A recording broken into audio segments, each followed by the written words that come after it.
Jeffrey Epstein possédait des îles privées au large de Saint-Thomas, dans les îles Vierges américaines. La plus connue, celle qui a fait l'objet du plus grand nombre d'enquêtes et d'articles de presse, s'appelle Little Saint, James. Epstein l'a achetée en 1998 pour environ 8 millions de dollars. À première vue, Little Saint, James pourrait apparaître comme un paradis tropical d'environ 28 hectares.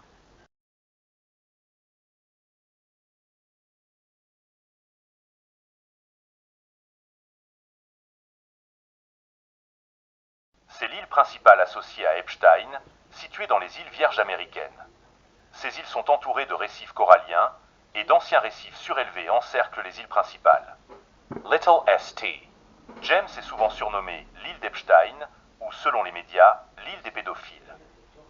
En décembre 2025, la commission d'enquête sur les affaires Epstein a publié des photos de Little Saint, James. En 2016, Epstein a acheté une deuxième île, plus grande, Gretchen, James, pour 22,5 millions de dollars et aurait eu l'intention de la développer.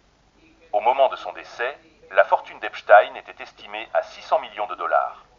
Ce montant n'incluait ni ces deux îles ni son vaste patrimoine immobilier, qui comprenait notamment un hôtel particulier de 7 étages à Manhattan où il recevait de riches clients et diverses célébrités. Un ranch. Epstein possédait des terres près de Stanley, dans l'État de New York, où il avait fait construire un domaine d'environ 6 km de côté, 3000 hectares.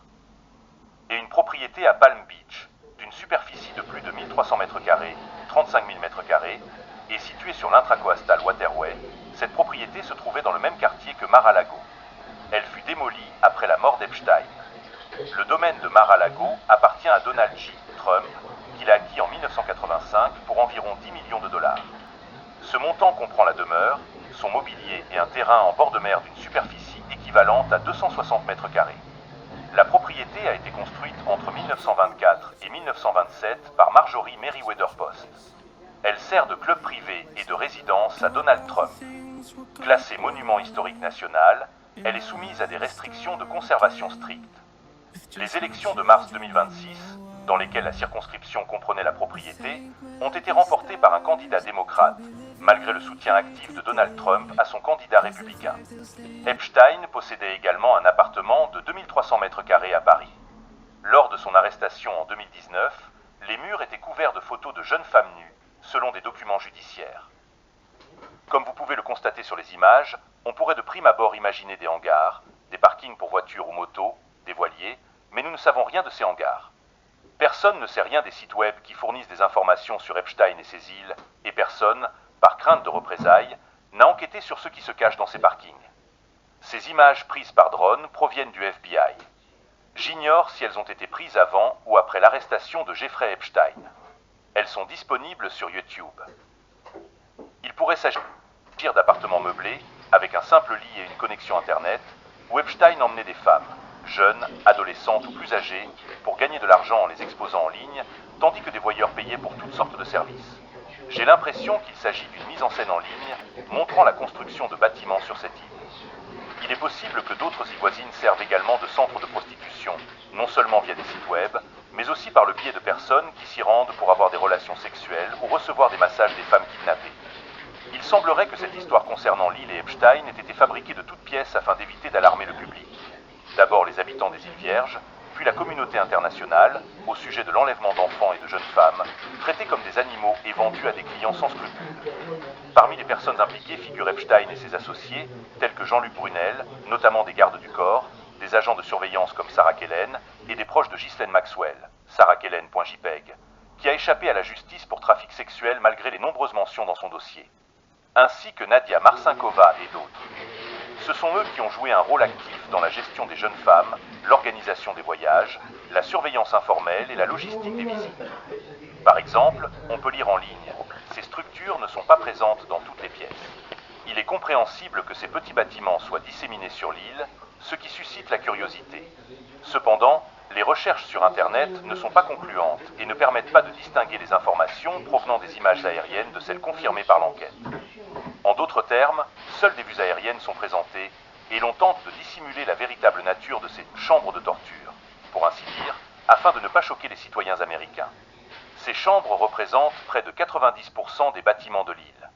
On pourrait les comparer à une secte. Ces structures couvrent une grande partie de la surface de l'île, donnant l'impression que 90% du territoire est constitué de petites unités. Des documents d'employés, dépositions judiciaires, mentionnent que certaines pièces ont un accès à l'extérieur, que certains emplacements sont disponibles pour des scies inutilisés, que certaines zones sont réservées au personnel, que certaines pièces ont des couloirs gardés et inaccessibles, et que certaines fenêtres sont très petites ou occultées. Ces structures couvrent en réalité une grande partie de la surface de l'île, ce qui peut donner l'impression que 90% du territoire est parsemé de petites unités. Les témoignages d'anciens employés, déclarations devant le tribunal, mentionnent que certaines pièces pouvaient être verrouillées de l'extérieur, que certaines portes étaient équipées de serrures inhabituelles, que certaines zones étaient réservées au personnel, que des caméras surveillaient les couloirs menant à ces unités et que les fenêtres étaient très petites ou teintées. Que sait-on aujourd'hui sur Internet de ces femmes retenues captives sur l'île de Little St. James ou de la construction de ces pièces séparées? Que sait-on réellement, demande-t-il, que confirment les enquêtes? Et que reste-t-il inconnu? Pour être strictement objectif, affirme-t-il, sans recourir à des récits sensationnalistes, il faut se baser uniquement sur ce qui est documenté concernant les femmes détenues à Little St. James. Ce que les enquêtes judiciaires, États-Unis, îles Vierges, FBI et les témoignages sous serment révèlent clairement. Certaines jeunes femmes ont été emmenées sur l'île sans aucune liberté de mouvement réel. Des victimes comme Juffre, Ransom et d'autres ont déclaré dans diverses dépositions que leurs passeports leur ont été confisqués à leur arrivée, qu'elles ne pouvaient quitter l'île sans autorisation, qu'elles étaient surveillées, qu'elles étaient transportées par avion ou par bateau sans possibilité de refus. Dans ses mémoires de 2025, Virginia Juffre écrit que Little St. James a été le théâtre d'orgies impliquant des mineurs, dont certaines âgées de seulement 17 ans. Le personnel de sécurité a confirmé l'existence d'un climat de contrôle. Les employés ont déclaré avoir reçu des instructions strictes, ne pas adresser la parole aux jeunes femmes, éviter certaines zones, voir régulièrement arriver des visiteurs importants. Aucun document officiel complet n'a été rendu public. Les autorités n'ont pas publié de plans architecturaux détaillés. L'île a fait l'objet d'importants travaux d'aménagement entre 1999 et 2013. Selon le site factuali.co, l'édifice remarquable, perché sur une colline à Little St. James, avec ses rayures bleues et blanches et sa terrasse ornée de motifs rouges, a d'emblée suscité des interrogations quant à sa fonction et son esthétique. Cette structure, propriété de Jeffrey Epstein et surnommée le Temple, est bien réelle. Son apparence insolite et le secret qui l'entoure ont alimenté des théories extravagantes, comme son utilisation pour des sacrifices rituels ou le culte de Moloch. Dans les sources anciennes et bibliques, le culte de Moloch désigne un rituel associé au sacrifice d'enfants par le feu, attribué à une divinité cananéenne du même nom. Les journalistes qui ont pénétré dans le bâtiment n'y ont rien trouvé d'inhabituel, et les enquêteurs sont repartis bredouille. Qui gardait l'île? Ces personnes étaient-elles payées par Epstein? Il n'y avait ni militaires ni paramilitaires. Contrairement à certaines rumeurs, Little St. James n'était protégé ni par des mercenaires, ni par des milices, ni par des agents armés, selon les enquêteurs officiels. Il n'y avait ni force de sécurité armée permanente, ni garde en uniforme, ni centre de détention officiel. L'île fonctionnait davantage comme un luxueux domaine privé, avec un personnel civil important. Qui travaillait réellement sur l'île? Le personnel principal était composé d'employés de maison, gouvernantes, cuisiniers, jardiniers, blanchisseuses et majordomes. Le personnel technique comprenait des électriciens, des techniciens de climatisation, des mécaniciens de générateurs, des opérateurs de pompes à eau et du personnel d'entretien général. Le personnel administratif comprenait un majordome, chargé de surveiller discrètement certaines jeunes femmes, un gestionnaire de propriété et des coordinateurs logistiques. Il y avait aussi des pilotes, des marins, des chauffeurs, des pilotes d'hélicoptères, des capitaines de navires et l'équipage maritime.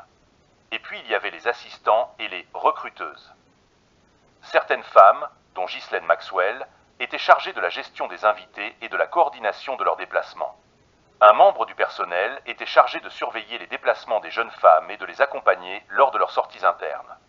Certains membres du personnel avaient pour consigne de ne jamais les laisser sortir seuls. Des témoignages sous serment indiquent qu'il ne s'agissait pas de garde, mais plutôt de personnel domestique et administratif agissant sous les ordres directs d'Epstein ou de Maxwell. Par conséquent, il ne s'agissait pas de sécurité armée, comme je l'avais demandé, mais plutôt d'un contrôle social et logistique imposé par la hiérarchie interne. Epstein était-il rémunéré par ses employés? Oui. Tous les employés de l'île recevaient un salaire direct d'Epstein par le biais de ses sociétés, par exemple Southern Trust Company, et de ses fondations. Ces employés étaient censés être liés par des accords de confidentialité. Plusieurs ont déclaré craindre de perdre leur emploi s'ils posaient des questions. Un accord de confidentialité, ou NDA, accord de non-divulgation, est un contrat légal qui impose la confidentialité de certaines informations, données techniques, secrets commerciaux, stratégies, prototypes, résultats de recherche, etc., par lequel une ou plusieurs personnes s'engagent légalement à ne pas divulguer les informations sensibles qu'elles reçoivent.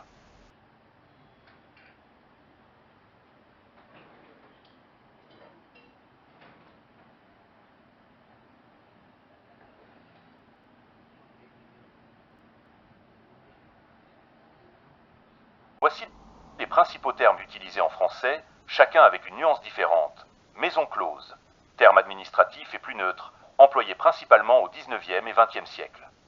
Bordel, terme populaire et archaïque, souvent péjoratif ou familier. Lupanar, mot d'origine latine, utilisé pour désigner les établissements de ce type dans l'Antiquité ou en littérature. Maison de tolérance, terme officiel sous la Troisième République, lorsque ces lieux étaient réglementés. Maison de passage, désigne un lieu discret, souvent petit, où l'on ne résidait pas. Prostibulum, terme latin historique, utilisé dans les études romaines. Bordel militaire de campagne, BMC, nom donné au bordel militaire géré par l'armée française.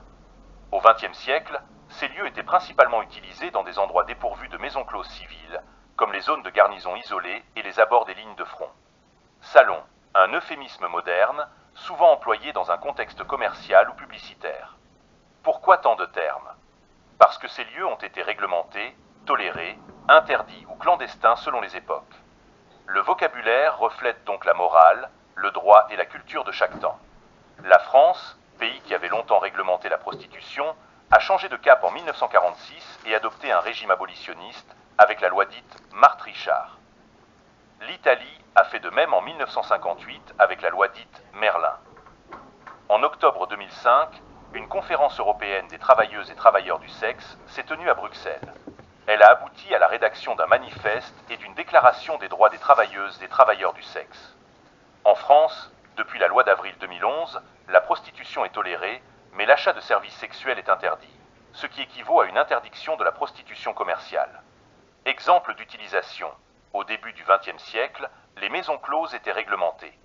Les écrivains naturalistes décrivent souvent des maisons closes dans leurs romans. À ne pas confondre avec un naturaliste scientifique qui se consacre aux sciences naturelles, notamment à la botanique, la zoologie, la minéralogie et même l'astronomie. L'adjectif naturaliste qualifie une personne, un groupe, association, société savante, etc., ou une activité, randonnée, exploration, dessin, etc. À ne pas confondre avec le naturisme, un mode de vie qui prône la pratique collective de la nudité et repose sur l'idée d'un retour à l'état naturel. Il ne faut pas confondre le naturalisme avec le matérialisme, ni avec la philosophie de la nature de l'idéalisme allemand qui, au début du XIXe siècle, cherchait à offrir une explication métaphysique de l'évolution du monde. On trouve plus de 10 pages d'homonymes pour les différents courants du naturalisme. Le terme bordel ou prostituée conserve sa signification, mais pas sa grammaire. Il suit les règles habituelles du français.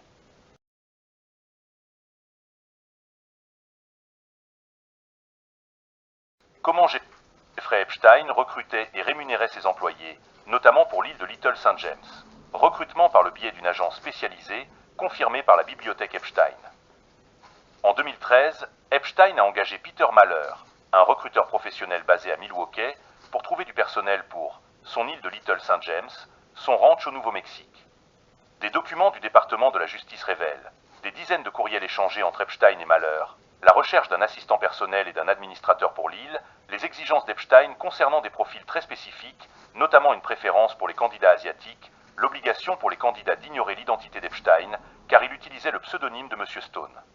Maller a présenté plusieurs candidats, mais Epstein les a systématiquement rejetés, parfois avec des commentaires humiliants, selon foxsinao.com. Embauche massive de travailleurs locaux pour la construction et l'entretien. D'après les témoignages recueillis par Business Insider, Epstein faisait venir jusqu'à 200 travailleurs par jour de Saint-Thomas pour la construction et l'entretien de l'île. Ces travailleurs étaient transportés par bateau. Nombre d'entre eux devaient signer des accords de confidentialité. Recrutement interne via son entourage. Bien que les sources ne fournissent pas plus de détails, Les articles cités montrent que les enquêtes judiciaires ont révélé que son entourage, Maxwell, Kellen, Marcinkova, était impliqué dans la gestion du personnel domestique et de jeunes femmes, ce qui dépasse le cadre strict du recrutement de professionnels. Comment Epstein rémunérait ses employés? Paiement direct par Epstein ou ses sociétés. Les employés recrutés par Mahler étaient censés être employés directement par Epstein, par le biais de ses sociétés ou fondations. Des courriels montrent qu'il négociait personnellement les conditions et, parfois, refusait de payer les recruteurs. Rémunération du personnel local et technique. Les témoignages indiquent des salaires attractifs, des primes parfois versées, le logement et le transport fournis, mais une culture de la peur et du secret, accord de confidentialité obligatoire. Paiement et départ de certains employés avant les enquêtes. Un article d'enquête, Mystery Lore, rapporte qu'une femme de ménage aurait pris des photos et des vidéos d'elle en quittant son poste, que certains employés auraient reçu des indemnités de départ ou organisé des vols pour quitter l'île avant que la pression judiciaire ne s'intensifie, que de nombreux employés sont restés silencieux par crainte de représailles. Ces éléments reposent en partie sur des témoignages indirects et des conjectures, mais sont corroborés par les sources citées. Conditions de travail et contrôle. Les témoignages des employés révèlent l'obligation d'éviter d'être vu en présence d'Epstein, l'interdiction d'entrer dans certaines pièces, dont son bureau et un coffre-fort, un code vestimentaire strict, polo noir ou blanc, un climat de secret permanent. Résumé clarifié. Epstein recruté par le biais de une agence de recrutement de haut niveau, Mahler, des travailleurs locaux transportés quotidiennement, son entourage pour certains postes sensibles. Il rémunérait directement ses employés, souvent généreusement, mais exigeait une discrétion absolue, des accords de confidentialité, une obéissance stricte. Certains employés auraient reçu des indemnités de départ ou des billets d'avion avant le début des enquêtes. L'environnement de travail était caractérisé par la peur, le secret et un contrôle social strict. Ce qui est attesté par les enquêtes, les témoignages sous serment et les documents judiciaires, quel rôle jouaient ces femmes sur l'île et pourquoi étaient-elles logées dans ces pièces séparées? Il y avait deux catégories de femmes sur l'île. Les témoignages et les dossiers judiciaires montrent que les femmes présentes sur Little St. James appartenaient à deux groupes distincts. Les victimes, jeunes femmes et mineures. Ce sont celles qui ont témoigné dans le procès. Elles concernent avoir été amenées sur l'île par avion ou bateau, avoir été logées dans des chambres séparées, avoir été isolées du reste du personnel.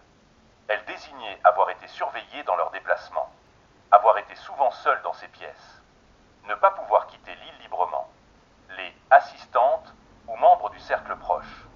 Certaines femmes adultes, proches d'Epstein, avaient des fonctions actives. Organisation logistique, gestion des déplacements, coordination des jeunes femmes, surveillance informelle, accompagnement lors des visites d'invités. Les noms les plus cités dans les enquêtes sont Ghislaine Maxwell, Sarah Kellen, Nadia Marcinkova, Leslie Groff, etc. Ces femmes n'étaient pas prisonnières. Elles faisaient partie du système interne. Les femmes présentes sur l'île étaient soit victimes isolées, soit assistantes du cercle proche. Les victimes étaient logées dans des chambres séparées, souvent isolées et parfois verrouillées de l'extérieur. Leur rôle n'était pas un rôle. Elles étaient retenues, contrôlées, surveillées. Les assistantes, elles, jouaient un rôle actif dans la logistique, la gestion et la surveillance informelle. Les pièces séparées servaient à isoler, contrôler et fragmenter l'espace pour maintenir la discrétion. Oui, certaines femmes ont été retenues sans leur consentement, selon leurs témoignages et les conclusions judiciaires. Non, les femmes du cercle proche n'étaient pas détenues. Elles participaient au fonctionnement du système. Certaines étaient dans une situation de contrainte psychologique, plus difficile à qualifier mais bien documentée. La détention prenait la forme d'un contrôle social, logistique et psychologique, plus que d'une prison physique. Nationalité des victimes. Les victimes ne surviennent pas d'un seul endroit. Les enquêtes montrent qu'Epstein et son réseau recrutaient des jeunes femmes dans plusieurs pays et plusieurs contextes sociaux.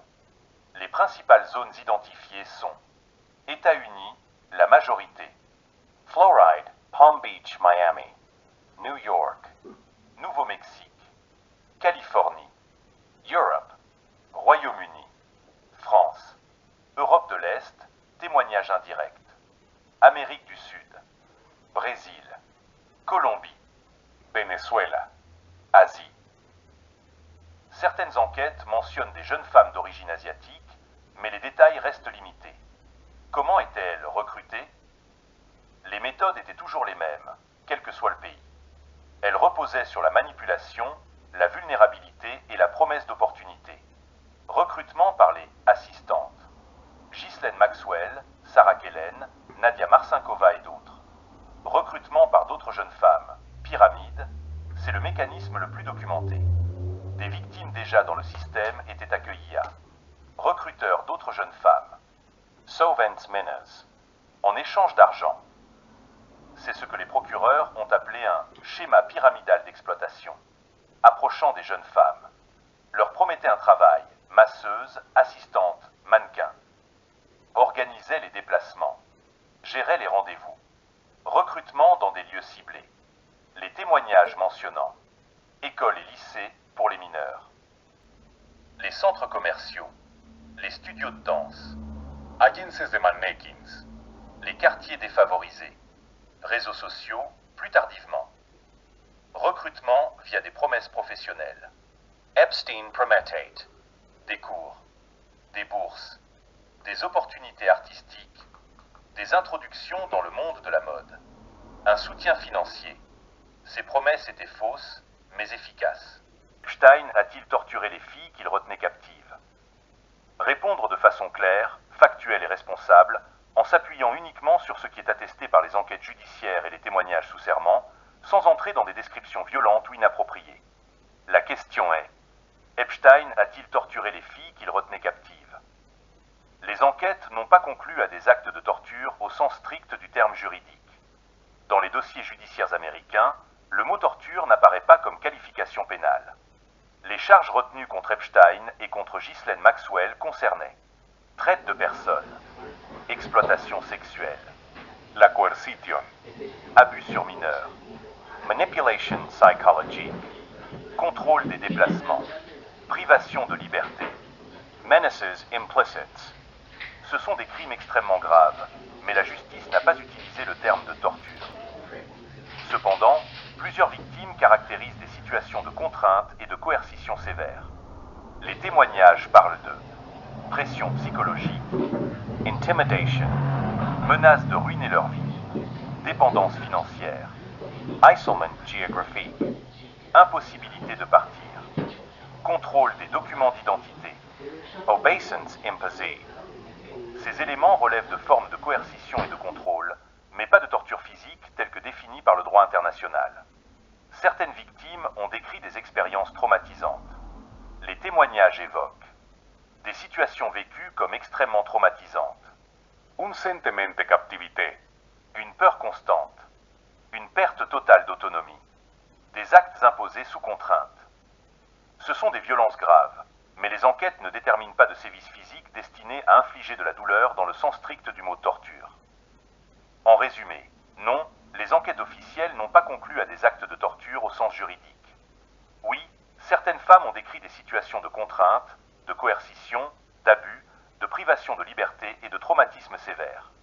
Le système d'Epstein reposait sur l'isolement, la manipulation, la peur, la dépendance, le contrôle logistique, transport, passeport. Ce sont des violences graves, mais pas qualifiées de torture par la justice. La question de savoir s'il existait, sur l'île de Little St. James, des instruments de torture physique, chaînes, garrots, dispositifs mécaniques, etc., comme on trouve dans des lieux de détention violents. Sans entrer dans des détails inappropriés. Aucune enquête n'a trouvé d'instruments de torture physique.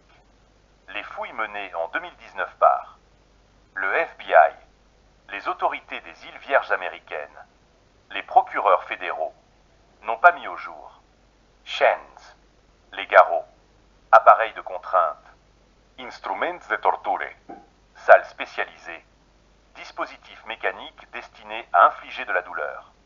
Les rapports publics ne mentionnent aucun équipement de ce type. Le système d'Epstein reposait sur d'autres formes de contrôle. Ce sont des formes de coercition astérisque et de privation de liberté, mais pas de torture mécanique. Pourquoi cette confusion existe-t-elle? L'île est très isolée. Les petites unités dispersées donnent une impression de camp. Certaines portes se verrouillaient de l'extérieur. Le temple bleu et blanc a alimenté des fantasmes. L'affaire est extrêmement médiatisée. Mais les faits établis ne montrent aucun dispositif de torture. Ce que les victimes ont décrit. Les témoignages parlent de constraint, abus, exploitation, peur, absence de liberté, pression psychologique. Ce sont des violences graves, mais pas des actes impliquant des instruments de torture.